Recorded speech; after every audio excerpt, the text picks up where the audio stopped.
Hey my peeps, welcome and welcome back to our channel. A verb a day சீரியஸில் இன்றைக்கி ஒரு verb learn பண்ணலாம் வாங்க. Transcend. Transcend. So transcend அப்படின்னா to go beyond the limits, to reach or to go high beyond the limitsன்னு அர்த்தம். எல்லைகளை மீறி உயர்றது. Okay, ஒரு நார்மலான ஒரு ஸ்டேட்டில் இருப்போம், சாதாரண நிலையில் இருப்போம்.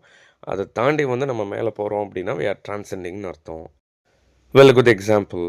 I'm trying to transcend my laziness and wake up early every day.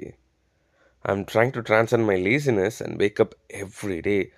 நான் என்னோட லேசினஸை சோம்பலை மீறி ஒவ்வொரு நாளும் சீக்கிரம் எழுந்திருக்க முயற்சிக்கிறேன். ஸோ இங்கே I'm trying to wake up அப்படின்னு போட்டுடலாம். பட் இங்கே ஒரு பவர்ஃபுல்லான வேர்ப் வச்சு I'm making a sentence so that like என்னோட சென்டென்ஸை அதை எலிவேட் பண்ணி காமிக்கும்.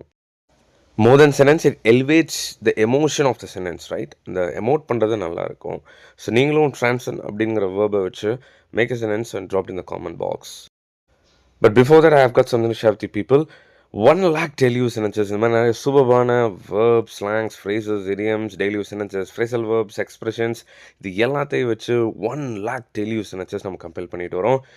And 26,000 sentences ready. மற்றதெல்லாம் ப்ரூஃப் ரீடிங் போயிட்டுருக்கு. மிஸ் பண்ணாதீங்க, இந்த ஜேர்னியில் ஜாயின் பண்ணுங்கள். ஐ பெட் த பாட்டம் டாலர் உங்கள் லைஃப்பில் யூஸ் பண்ணுற எல்லா சென்டென்ஸுமே இதில் இருக்கும்.